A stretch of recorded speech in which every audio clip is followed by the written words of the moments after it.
Hello everyone, welcome to Guidely. I hope आप लोगों की आरबीडब्ल्यूएम की प्रिपरेशन शानदार तरीके से चल रही होगी। तो यहाँ पर मैं लेकर आई हूँ टॉप मोस्ट 35 वीवीआई एमसीक्यू जो एग्जाम के लिए काफी ज्यादा फ्रूटफुल होगा। लास्ट मिनट का ये आपका रिवीजन होगा। तो गाइज यहाँ पर हम अच्छी तरीके से सारे पार्ट्स को देखेंगे। यहाँ पर 3 पार्ट्स आएंगे 35 मोस्ट इंपोर्टेंट एमसीक्यूज के। तो ये पहला पार्ट है जिसमें चैप्टर 1 से चैप्टर 8 तक के हम सारे एमसीक्यूज को कवर करने वाले हैं। इसमें मैं मैकमिलन के भी क्वेश्चंस लेकर आई हूँ आप लोगों के लिए। बहुत सारे आप लोगों में से एस्पिरेंट्स होते हैं जिनके पास मैकमिलन बुक पढ़ने का टाइम नहीं है, तो मैं यहाँ पर वो भी क्वेश्चंस यहाँ पर उठाकर लेकर आई हूँ। तो चलिए क्वेश्चंस को प्रोसीड करते हैं। उससे पहले मेरा एक टॉप 50 मार्क्स का एमसीक्यू वाला क्वेश्चन गया है। उसमें एक क्वेश्चन था, क्वेश्चन नंबर आपका वहां पर 16 था आई गेस। उसमें एक क्वेश्चन था, what is the loan to value ratio for housing loan above ₹75 lakh. तो इसका correct answer guys option number B होगा। वहां पर गलती से ऑप्शन सी पे आपका टिक था, तो प्लीज आप लोग इसको करेक्ट कर लेंगे। इसलिए मैं इसको भी यहाँ पर लेकर आई हूँ कि जो जो थोड़े बहुत एरर्स हुए हैं, क्योंकि लास्ट नंबर ऑफ क्वेश्चंस बने थे गाइस, तो एक दो उसमें क्वेश्चंस में एरर्स आपको देखने को मिल सकते हैं। पैनिक नहीं होना है, वो सारे मैं आप लोगों के लिए यहाँ पर लेकर आऊंगी। आप लोग फीडबैक देते रहिए इसी तरीके से, मुझे पता भी चलते रहेगा कि क्या क्या यहाँ पर सही करना है। ठीक है, तो यहाँ पर ऑप्शन बी जो है करेक्ट आंसर होगा, loan to value ratio for housing loan above ₹75 lakh का। बाकी इसमें आपके आते हैं 3 कैटेगरी है। पहला है अगर लोन अप टू 30 लाख का होता है तो मैक्सिमम आपका 90% जाएगा। For loans above ₹30 lakh to up to ₹75 lakh है तो मैक्सिमम 80% होगा। And for the loans above ₹75 lakh है तो 75% मैक्सिमम करेक्ट होगा। तो यही आपसे क्वेश्चन पूछा था, तो इसका करेक्ट आंसर होता ऑप्शन नंबर बी। चलिए आगे चलते हैं।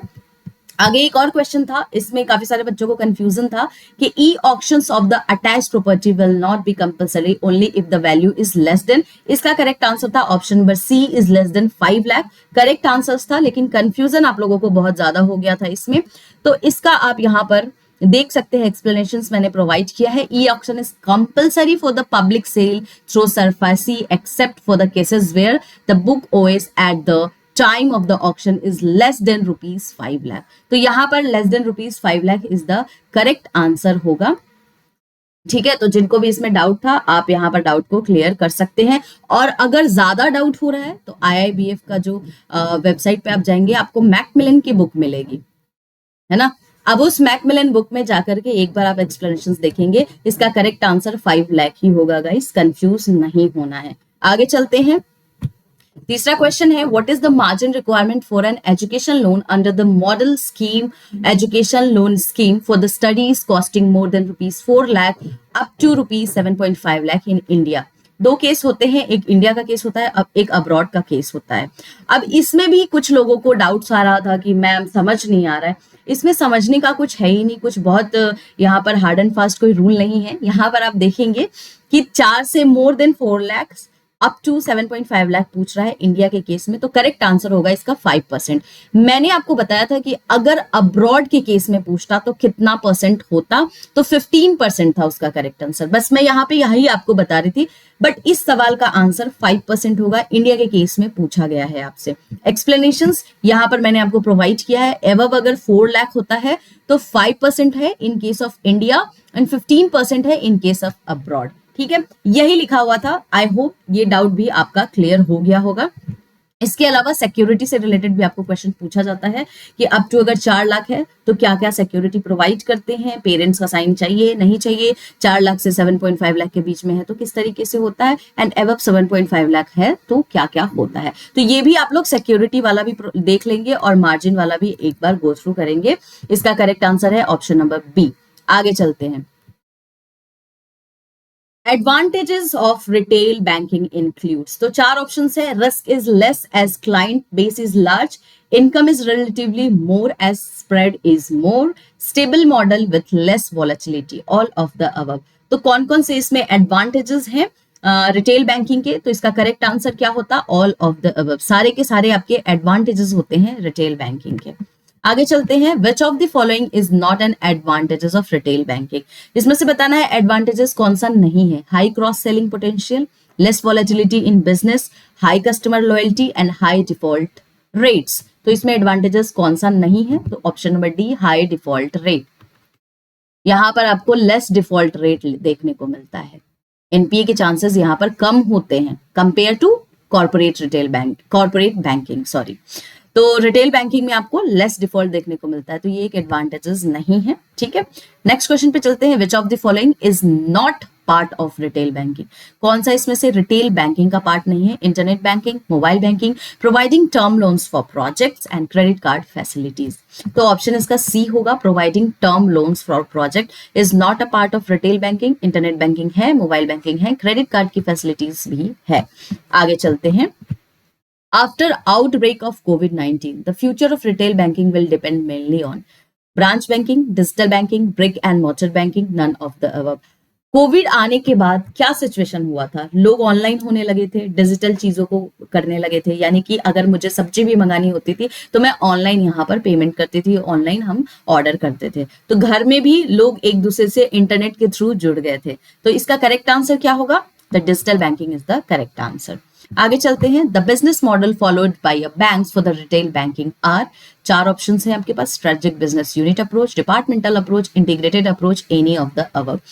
तो बिजनेस मॉडल मैंने आपको बताया था, तीन तरीके के जो है बिजनेस मॉडल होते हैं, तो एनी ऑफ द अबव इसका करेक्ट आंसर होगा। कोई भी बैंक जो है as per there needs requirements यहाँ पर कोई भी अप्रोचेस का यूज कर सकती है। जैसे आप देखेंगे डिपार्टमेंटल अप्रोच है, तो अब जितने भी पब्लिक सेक्टर बैंक्स होते हैं ये डिपार्टमेंटल अप्रोच का यूज करते हैं। इंटीग्रेटेड अप्रोच की बात करूं तो जितने भी स्मॉल फाइनेंस बैंक होते हैं वो इसका इंटीग्रेटेड अप्रोच का इस्तेमाल करते हैं, और जितने भी आप देखेंगे न्यू जनरेशन के प्राइवेट सेक्टर बैंक्स होते हैं या जितने भी लार्ज ऑर्गेनाइजेशंस होते हैं वो स्ट्रेटेजिक बिजनेस यूनिट अप्रोच का यूज करते हैं। तो हम कोई भी बिजनेस मॉडल का इसमें से इस्तेमाल कर सकते हैं, तो करेक्ट आंसर होगा any of the above.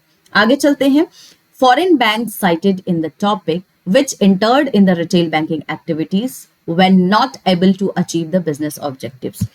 Foreign banks यहां पर आप देखेंगे अग्रेसिवली रिटेल बैंकिंग सेक्टर में घुसते हैं, लेकिन उनको उसके बाद लगता है कि रिटेल बैंकिंग में उनको ज्यादा प्रॉफिट नहीं हो रही है, उनको बिजनेस ज्यादा यहाँ पर बढ़ा नहीं पा रहे, तो वो यहाँ पर किया क्या था, उन्होंने क्विकली क्या किया था, इस बिजनेस से खुद को मूव आउट कर लिया था। तो इसका करेक्ट आंसर क्या होता? चार ऑप्शंस था, continue with their business in spite for not being profitable, moved out of the business, change their focus with some strategic changes, none of the above। बड़ा सिंपल सा आंसर है, B होगा, business से move out ही कर गए थे कि यहाँ पर उनको कोई प्रॉफिट देखने को नहीं मिल रहा था। आगे चलते हैं, the suitability of a business model और approach of a bank depends upon, किस पे डिपेंड करता है? Corporate strategy only, business mix only, business objectives only and all of the above. तो हमारा जो सुटेबिलिटी होता है बिजनेस मॉडल या बैंकिंग अप्रोचेस का, वो तीनों के तीनों पे डिपेंड करता है, तो all of the above is the correct answer. आगे चलते हैं, business model of the retail banking are being drawn based on various aspects in this context which of the following aspects is incorrect. तो आपको बताना है product, delivery channel, capacity and technology. तो कौन सा यहाँ पर करेक्ट आंसर होगा गाइस? इनकरेक्ट पूछा है, सॉरी, तो कौन सा इसमें इनकरेक्ट होगा? तो कैपेसिटी यहां पर इनकरेक्ट आंसर होगा, product, delivery channel and technology तीनों के तीनों यहां पर करेक्ट आंसर हैं। नाउ नेक्स्ट क्वेश्चन पे चलते हैं, the implementation models followed by the banks for the retail banking include. तो इम्प्लीमेंटेशन मॉडल मैंने आपको पढ़ाया भी है, ठीक है, मैंने यहाँ पर बिजनेस प्रोसेस स्ट्रक्चर भी बताया है, तो उसी से रिलेटेड क्वेश्चन पूछा है। चार ऑप्शन है, horizontally organised model, vertically organised model, predominantly vertically organised model, predominantly horizontally organised model. क्या होगा इसका करेक्ट आंसर? चारों के चारों यहाँ पर करेक्ट हैं, ठीक है, तो option D is the correct answer. Next question है, which one of the following ways the price structuring for the products and the services is attempted by the bank? Standalone pricing for different products and services, special codes for high value deposits, bundle pricing और holistic pricing based on the total relationships। क्या होगा इसका correct answer? इसका correct answer था, तीनों को तीनों यहाँ पर करेक्ट है प्राइस स्ट्रक्चरिंग के हिसाब से। और भी बहुत सारे प्राइस स्ट्रक्चरिंग होते हैं जो मैंने आपको बताया, अग्रेसिव प्राइसिंग होता है, जनरल प्राइसिंग होते हैं, बहुत सारे आपको प्राइसिंग होते हैं मॉडल, तो आप लोग एक बार प्लेलिस्ट को जरूर देखेंगे, मैंने वहां पर सारी चीजें अच्छे से बताई है। तो करेक्ट आंसर तीनों ही होगा। आगे चलते हैं, which one of the following is not included under retail banking? Online banking, high net worth individual, medium business, corporate entities. क्या है यहाँ पर करेक्ट आंसर? कॉर्पोरेट एंटिटीज होगा। कॉर्पोरेट एंटिटीज इंक्लूडेड नहीं होते हैं, बाकी तीनों के तीनों इंक्लूडेड होते हैं आपके रिटेल बैंकिंग में। आगे चलते हैं, which one of the following forms is the backbone of retail banking income? Retail banking के लिए इनकम का काम कौन करता है, कौन है बैकबोन? यहाँ पर बड़ा बेसिक सा सवाल पूछा है। Liability products, treasury products and asset products and both A and B. क्या होगा correct answer? Asset products. Assets हमारे लिए बैकबोन है, क्यों? क्योंकि ये हमारे लिए इनकम जनरेट करता है।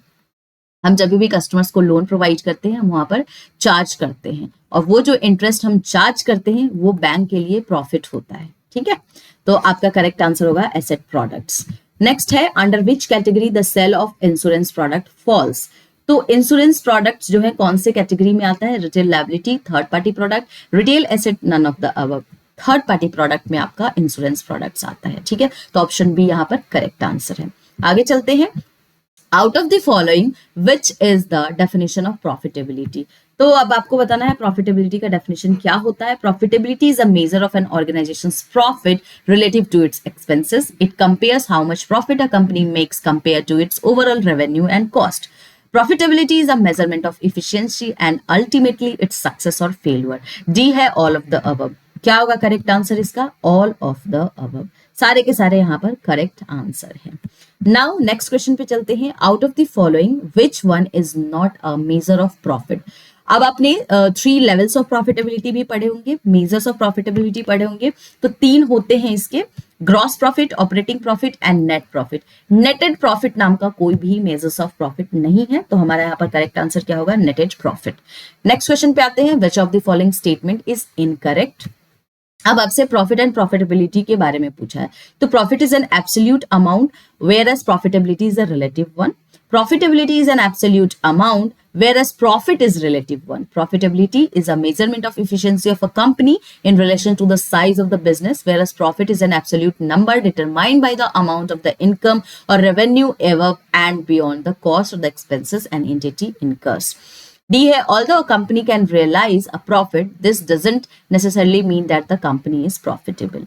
करेक्ट, इनकरेक्ट यहाँ पर स्टेटमेंट पूछा है, तो इनकरेक्ट आपका ये बी है, क्योंकि हमारा ए करेक्ट है। प्रॉफिट क्या होता है? एब्सोल्यूट अमाउंट होता है एंड प्रॉफिटेबिलिटी रिलेटिव वन होता है। तो बी हमारा यहाँ पर इनकरेक्ट स्टेटमेंट है, बाकी तीनों स्टेटमेंट हमारा यहाँ पर करेक्ट है। 20 क्वेश्चन है। Increase staff productivity is one of the most important tool to increase branch profitability. Out of the following which one is not true? Reducing processing cost, clearly defined expectations and scorecards, improve motivations and reward system, technology alone is sufficient to increase staff productivity. कौन सा इसमें से true नहीं है? बहुत ही basic सा सवाल है, डी होगा। हम टेक्नोलॉजी सफिशिएंट नहीं है अकेले यहाँ पर कि वो स्टाफ की प्रोडक्टिविटी को इंक्रीज कर सके, बाकी सारे फैक्टर्स भी काफी ज्यादा यहाँ पर रोल अपना अदा करते हैं, तो इसलिए हमारा डी इनकरेक्ट होगा। Now 21 question है। The customer segment whose income level is between 10 lakh to rupees 50 lakh is referred to as a। कौन से कैटेगरी में आते हैं? इनकम लेवल कैटेगरी के बारे में भी मैंने आपको बताया है, तो आपको बताना है 10 लाख से 50 लाख के बीच जिनका इनकम लेवल होता है वो कौन से आते हैं? Mass affluent, super affluent, high net worth जो एफ्लुएंट्स होते हैं, या मास मार्केट होता है। क्या होगा correct answer? Mass affluent is the correct answer. Next question, which of the following needs fall within the classification of Maslow hierarchy of needs? अब यहाँ पर हमने Maslow hierarchy of needs को देखा है, कितने needs होते हैं।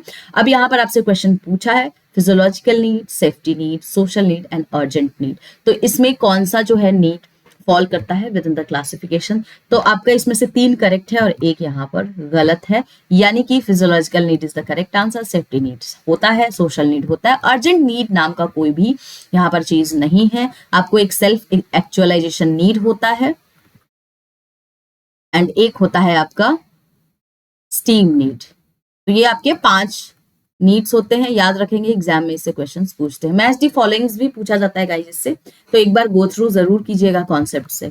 Customers expectations of service quality mainly depend on, किस पे कस्टमर्स की सर्विस क्वालिटी का एक्सपेक्टेशंस डिपेंड करता है? Tangibility in service, reliability, responsiveness, assurance. क्या होगा यहाँ पर करेक्ट आंसर? तो आप देखेंगे चारों के चारों करेक्ट है, इन चारों पे expectations of service quality depends करता है कस्टमर का। नेक्स्ट क्वेश्चन है, ABC bank has decided to launch a new deposit product, यानी कि core saving account. with some special features to attract the customer. तो under which category of the customer needs of the product fall? कौन से category में आएगा? ये core saving account की बात की गई है. कोर मतलब बेसिक सेविंग अकाउंट होता है.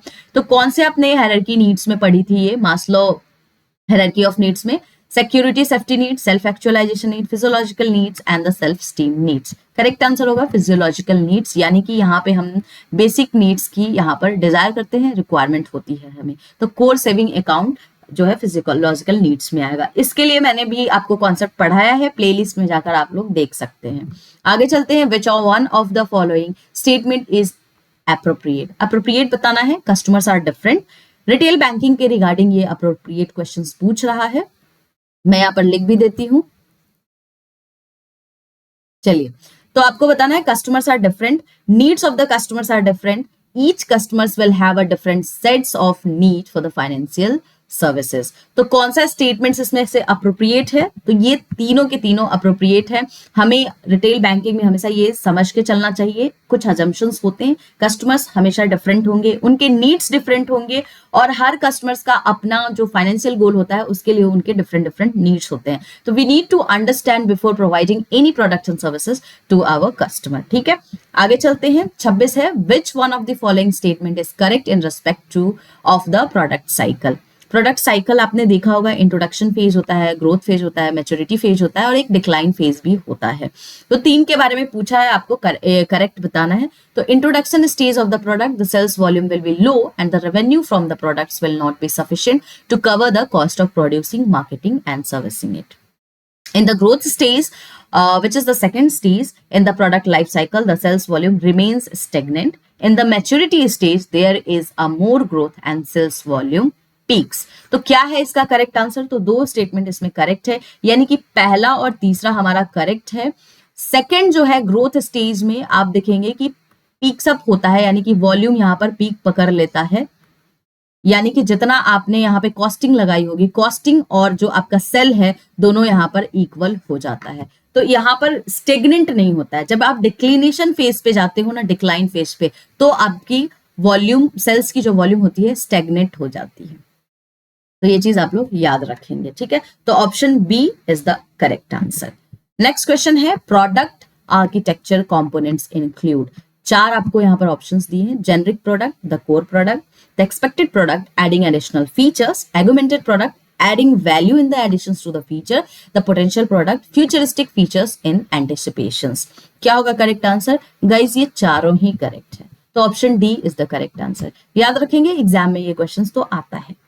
नाउ नेक्स्ट क्वेश्चन पे चलते हैं. Which one of the following products is not a retail asset product? Retail asset products के बारे में पूछा है. Auto loan, personal loan, term deposit, home loan.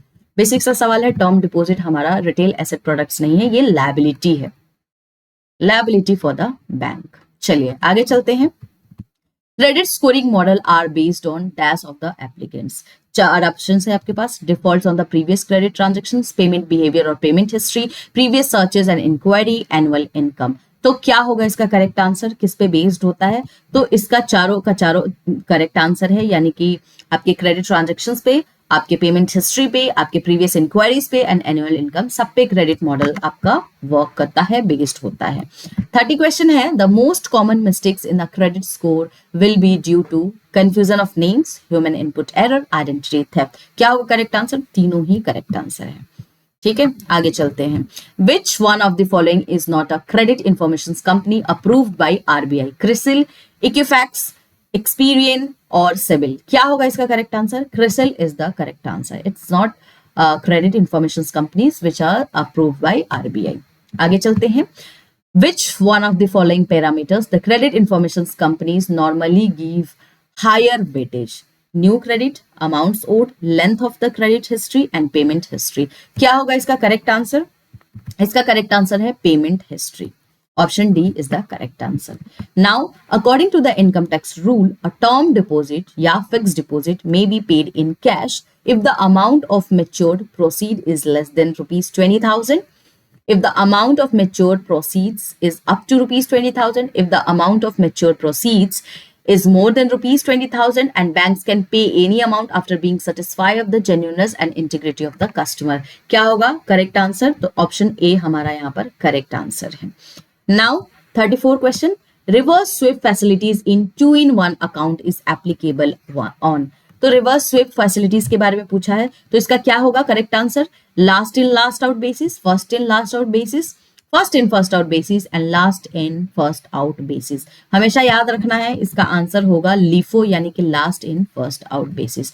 तो जो लास्ट में गया है वो पहले निकलेगा। यहाँ पर जो लास्ट में आपने एफडी कराई होगी वो पहले निकाला जाएगा। जैसे ऐसे होगा, मान लो एक एफडी कराया आपने, दूसरा कराया, तीसरा कराया, ठीक है। तो जब रिवर्स स्विप इन होता है तो यानी कि मान लीजिए आपके सेविंग अकाउंट में मिनिमम जो थ्रेशोल्ड है वो मेंटेन नहीं है, तो ये पहला वाला नहीं निकाला जाता है, जो लास्ट में आपने एफडी में डाला था उसको निकाला जाता है। तो लास्ट इन फर्स्ट आउट, ठीक है। तो option D is the correct answer. अब इस सेशन का लास्ट क्वेश्चन है, यानी कि 35th number of question. The rate of interest in case of recurring deposit for a particular period is less then FD, is same as FD, is more than FD, and it is discretion of the banks to stipulate rate of interest in RD different than FD। क्या होगा इसका correct answer? Same होता है, जैसे आपका FD में होता है वैसे ही RD में होता है। तो इसका करेक्ट आंसर होगा ऑप्शन नंबर बी। तो ये टोटल 35 क्वेश्चन थे चैप्टर 1 से लेकर के चैप्टर 8 तक के, जो मैंने आपको यहाँ पर कवर करा दिया है। बाकी पार्ट कल आएगा, यानी कि चैप्टर 9 से आगे का हम देखेंगे। तो 3 पार्ट में मैं आपको सारे के सारे टोटल 26 चैप्टर्स के एमसीक्यू, टॉप मोस्ट एमसीक्यूज करा दूंगी गाइस। कोई भी डाउट होता है चैट सेक्शंस में लिखे, आपका जो फीडबैक होता है काफी ज्यादा वैल्यूएबल होता है, बट स्टिल मैं आप लोगों को यहाँ पर बता देती हूँ, कोई भी एरर्स आते हैं एक्सप्लेनेशंस में या कोई भी डाउट होता है या आपको लगता है कि मैम यहाँ पर आंसर्स गलत है, प्लीज आप लोग चैट सेक्शंस में बताएं। हम बहुत लार्ज नंबर ऑफ क्वेश्चंस बनाते हैं, तो कभी कभी ऐसे चांसेस होते हैं कि 1-2 क्वेश्चंस के आंसर्स गलत हो जाए। पैनिक नहीं होना है, आप जब आप आंसर्स आप कमेंट सेक्शंस में डालें, मैं तुरंत आपको उसका रिवर्ट करूंगी। और आप लोग अच्छे तरीके से एग्जाम्स के प्रिपरेशंस करते रहिए। मिलेंगे अब हम लोग नेक्स्ट सेशन में। पसंद आ रहा है वीडियो, लाइक करें, शेयर करें, कमेंट करें, सब्सक्राइब करें। कोई भी क्वेरी होती है, कोर्स रिगार्डिंग भी जानकारी लेनी है, तो you can call us on the given number. ठीक है, मिलते हैं अब हम लोग नेक्स्ट सेशन में।